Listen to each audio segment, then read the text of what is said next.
good. It's a triple-double for Bella Earl. Goes matched up with a speedy guard. Great screen, spin move, layup, he missed it. Williamson fights for the board. His putback is good.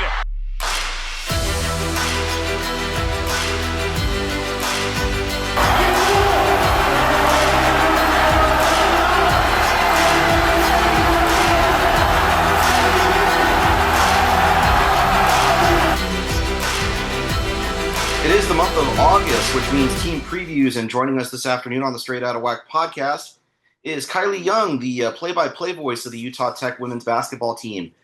We're going to take a look back at 24-25 that was marked with struggle, a look ahead to 25-26, what the WAC has meant to Utah Tech, and a little bit of reminiscing about our partner from last year in the booth.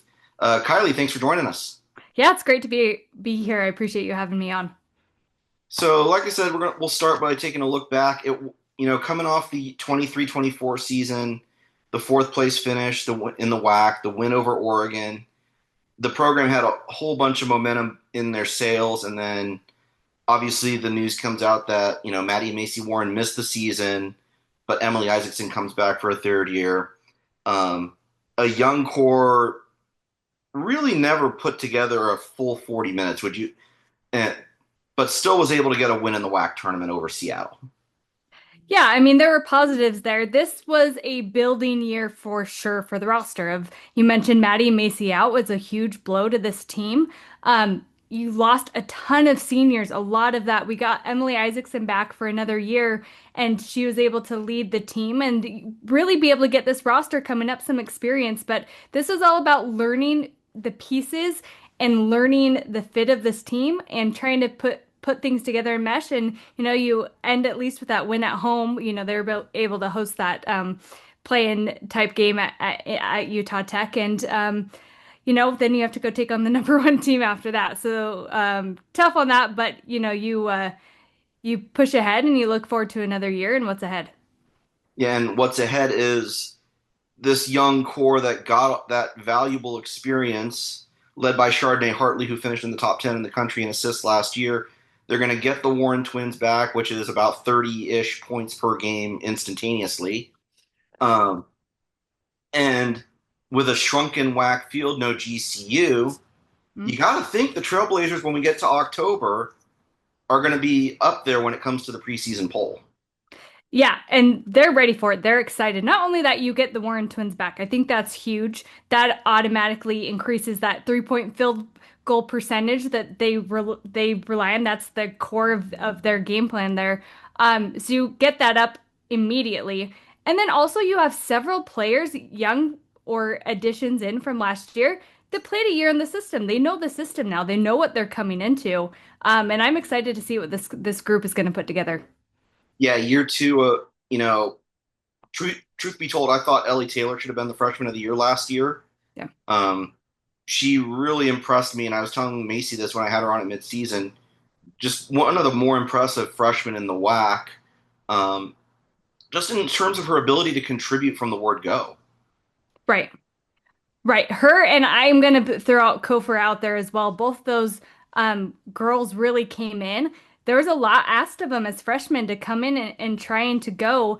And you saw some timidness maybe from the start, but as they got going and comfortable, and I remember talking to Paige Kofor's dad too as well, of Coach Gustin just challenging her to play free, to play open, and just go and play her game. And you saw something just switch in her as well. And then Ellie Taylor, I agree. She put up a fight there, and the grit throughout the end. Even some of these games got out of hand, but she kept pushing, and that was what this team needed. There's shooters on the team and whatnot, Macy and Maddie, but to have that grit on the floor and to have now a sophomore coming in, Taylor, who now again knows the system and can jump into it. It's just going to help. And one other note too here is they didn't have much coming off the bench. They were a small roster, small team.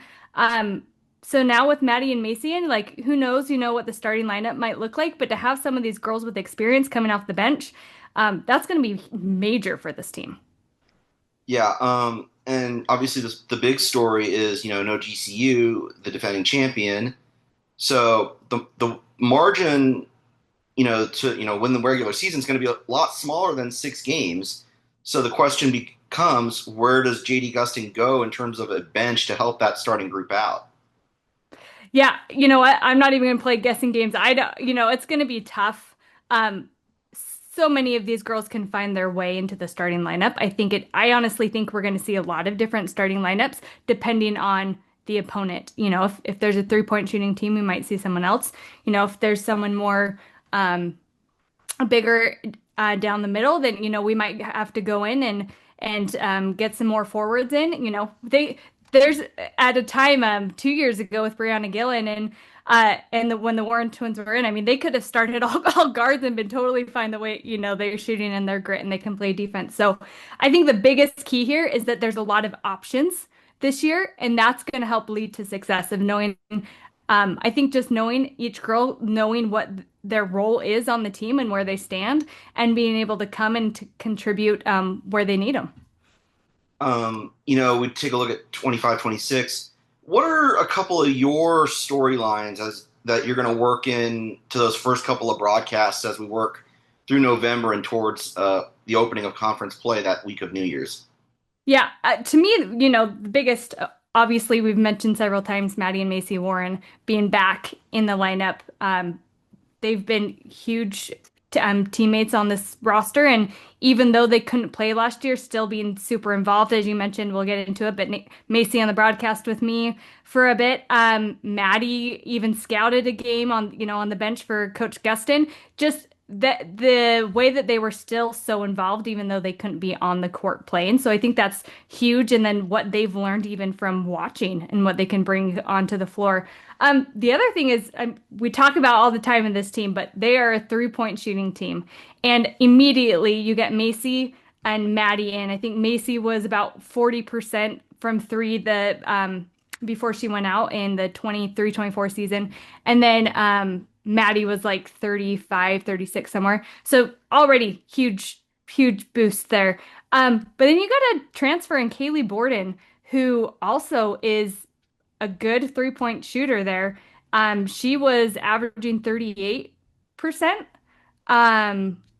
So that's going to be huge as this redshirt senior coming in from Nevada and some experience there. So I think that's a key as three-point shooting, Maddie and Macy back. And the last thing, big push here is going to be what can they do defensively? That was a huge struggle last season.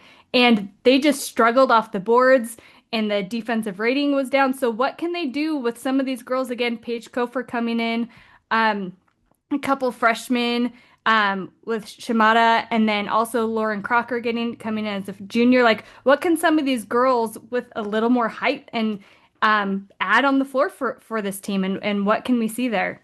And somebody we haven't talked about yet is Bree Crittenden. As I was looking through last year's notes, it seemed like Crittenden's best performances came against Utah Tech's toughest opponents. And I think now the key is, can she turn that into WAC key performances? Yeah. And honestly, again, I think a big part of that is learning a new system, coming in redshirt senior this year in Crittenden. And I'm excited to see what she does. Again, she knows the system now. She played to the end. Her and Ellie Taylor both really stood out to me of getting on the ball, creating and forcing those turnovers, following it through, and then having that leadership. Like, this is a different experience for this team that, as a redshirt senior, I think maybe she felt a little more timid as she was learning the system. Could she come in and be a leader? And I fully expect her to step up here for this team. And there's a lot more experience here on this roster to step up and lead to a potential, may I say it, WAC championship game. Like, can they get there? Can they push it? I think there's a lot of potential here. You mentioned, this last year being Emily had another year of eligibility. Yeah. Chose to move on and join Coach Gustin's staff. Just talk about you've got to know what it means to him to have those two on the sidelines with him as he tries to kind of get through this final year of the WAC, get into the Big Sky, and who knows, maybe make a push for a regular season championship, a WNIT bid, some kind of Division I national postseason. Yeah, Brianna Gillen and Emily Isaacson on the bench is huge for this team. Not only do they know the game so well and know the system so well and have played it for years, but they also have a relationship with these girls. And these girls coming up respect them so much. They listen, they know. And it's going to be huge. They can see things, and I think they'll be able to boost the energy from the bench as well. It'll be very different experience for them to be in that situation. But it's going to be all things positive here. I think it's going to be great for the program, and fun to have them still around too. Like huge players for Utah Tech of setting records in assists and 3 points. Like they just have left their legacy here, and I'm excited that they get to continue to grow that now from the coaching staff position. Let's take a look at the schedule that they're going to face in 25-26. They're going to open up with a non-D1 in Westcliff. They actually start with 3 at home. Okay, 18 home games this season. It is crazy what this team has. I mean, as you mentioned, they're opening it on the road. I don't know if they go on the road at all in December. Well, I lied. They have one game that they will be on the road, and that's SEU. Other than that, like this is a heavy home schedule this season, and it's just going to play to their advantage as they build up and they can rack up some of those wins, before you get into conference play, build that confidence. That's a massive push for this team this year. Yeah, highlighting some of those early non-conference opponents, Northern Arizona, who made the Big Sky champion or semifinals, I think, last year. Former GCU assistant Laura Dinkins has that job now. They're going to visit Molly Miller in November again at Arizona State. And then they have New Mexico State, who has a WNIT team coming into the Burns in December. Solid schedule that Gustin's put together, even though it's kind of lacking the Power 5 pizzazz of the last couple of years. Yeah, it's not Oregon, and I don't know if we're ever going to top that Oregon win a couple of years ago. I mean, that was at home. That tournament was so much fun. You had Oklahoma State here as well. But you still have some good, tough opponents that you can go and prove yourself at. Like Arizona State, that's going to be a tough game. As you mentioned, they've got to face Molly Miller again. But, can you go get a win against New Mexico State? Can you go get a win against Northern Arizona? Like, those would be massive wins for the program and to build confidence early on. I guess we hit on it earlier. Macy going back to the floor now, but let's talk about her time in the booth. Yeah. What was she like as a partner? She was so much fun to have there. It's not very often that you get someone in the booth with you that knows the system inside out, that knows the program like anyone else. And to have not playing that year, but a player like that insight perspective and the relationship that she has with the girls, that, she's able to bring that to a broadcast. That makes the broadcast very unique. Yeah, it's one of those things. I felt she got better as the year went on. 100%. It's a new role. You step into that seat, a little timid maybe, and you could tell by the time we hit January and February, there was a confidence there. Yeah, totally. I think a lot of times there's an expectation that if you play the sport, you can jump on the mic and you can talk about the game, no problem. When that's not necessarily the case. It's a whole nother skill set to get behind the mic, to call what's happening, to be able to watch with a wide eye, to catch all the different angles. So I think, and to build that confidence. So I think it's just about the reps, just like playing the game. It's about the reps and, and taking your shots at the free throw line. And the more you do it, the more you get the hang of it. I'm sad she's not going to be with me again this year, but I'm super excited that she's back on the floor and that I'll get to be calling the games with her on the floor. Okay, so the WAC goes to the triple round robin schedule starting New Year's Eve week. Yep. What is that? As a broadcaster now, do you make the play-by-play card and then you save it at home for the next time that team comes to town? Yeah, so it gets really interesting. I do. I end up going through, and I actually have a more of a rubric that I build, and obviously Utah Tech stays the same. I have my notes, their stats. I'll update their stats if there's any. I'll look over trends over the last 5 games of what they did.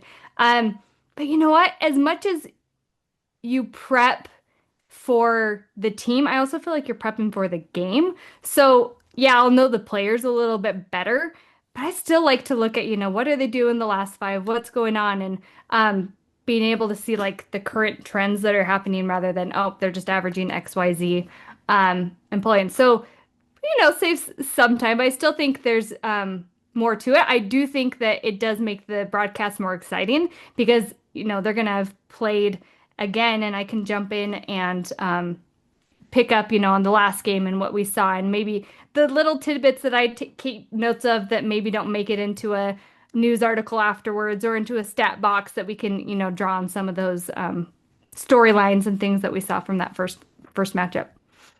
So, with 18 games in the Burns, you're going to get a lot of airtime. What is Yeah. that like to you just have that because you're going to have quite a stretch where you're calling like 4 games in 10 days or something like that. Yeah. What's it like to have those kinds of stretches? And You know, we all do this as like freelance. So to do that and then balance it with a regular job. Yeah, no, it's a lot, but it's a lot of fun. And I actually like when they get grouped together. I've always appreciated the wax scheduler. Sometimes, very rarely do I have like a big off. Like I'll play, a couple, they play back-to-back weeks at home. And so I like that because then I know, like, have a feel for the team, like, as they are. Obviously, I'll watch the away games and whatnot as well. But it's a lot, but it's a lot of fun because I feel like we'll get a build relationship with the girls, and I'll talk with JD Gustin after games and be able to be more involved, whereas, typically you get 13, 14 games. So I just feel like that those extra games. And for me as a growing broadcaster, like the reps, I'll say it again, I'm all about the reps. So the more there are, the better it is. Okay, for any aspiring broadcasters out there, tell us about how you broke in to the business and you've worked your way around Utah media. Yeah. Yeah. So I actually went to Utah Tech, which was Dixie State at the time. I was there at the transition to the university. And I got my rep started doing some sidelining and football. And then I jumped in and got a call a couple games back when we were D2. So just able to get a feel for it. I always thought I wanted to do sideline reporting. I think part of that is getting put in a little bit of a box as a woman interested in sports broadcasting.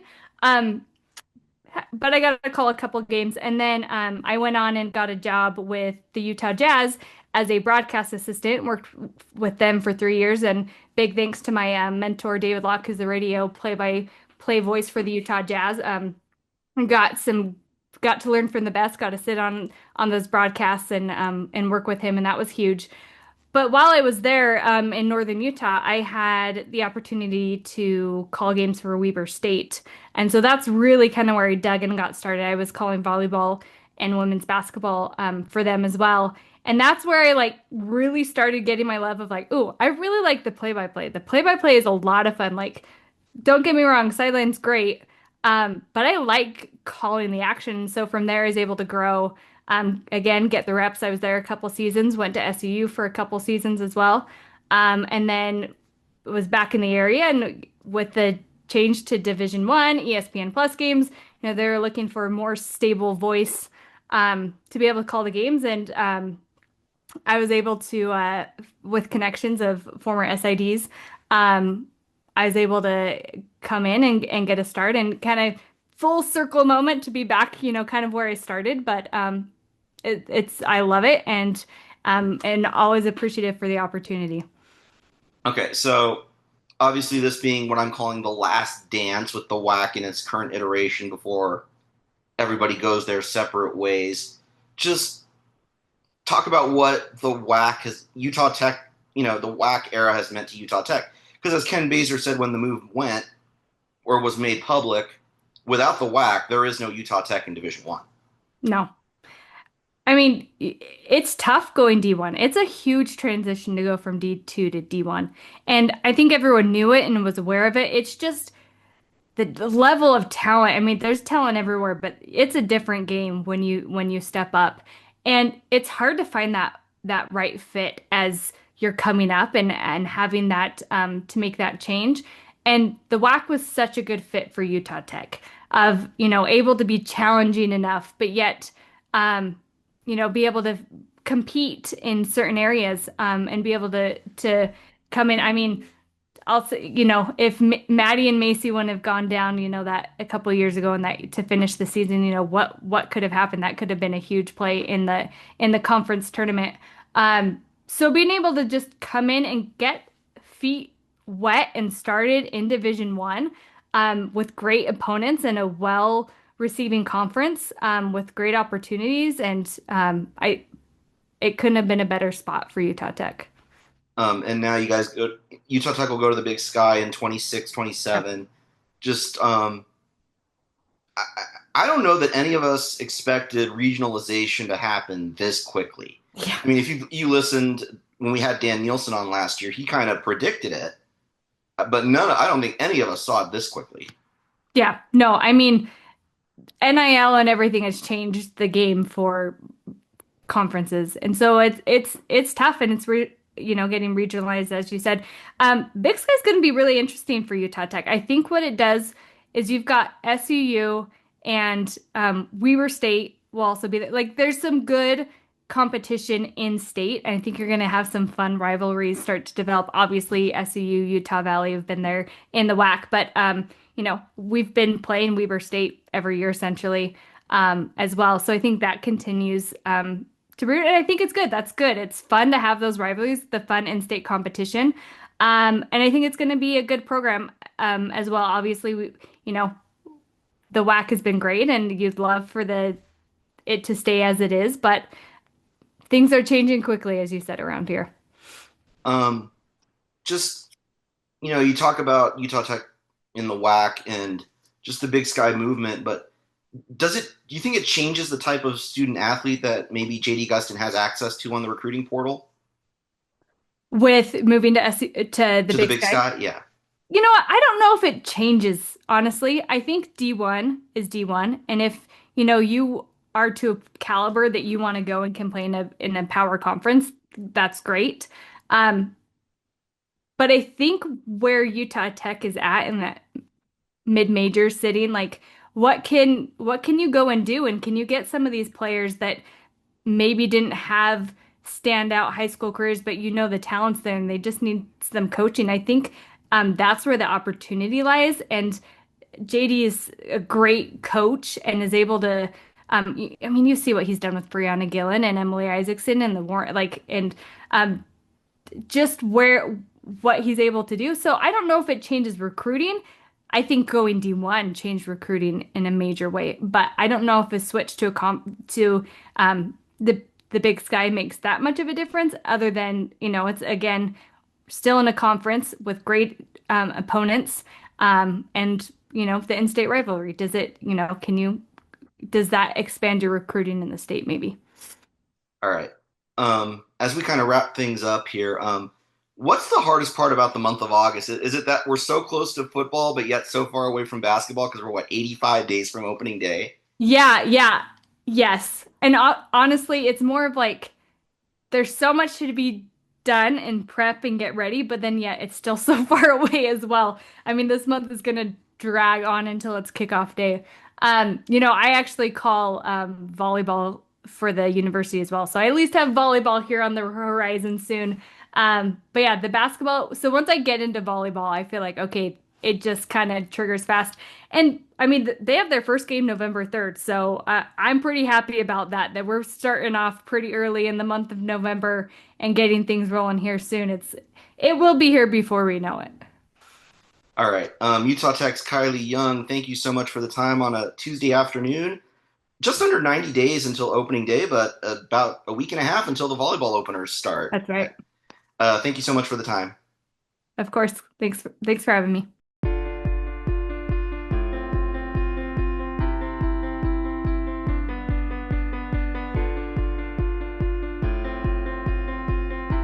Thanks for listening to the Straight Outta WAC podcast. You can find us on Apple Podcasts, Spotify, and other podcasting platforms. Be sure to subscribe so you never miss an episode.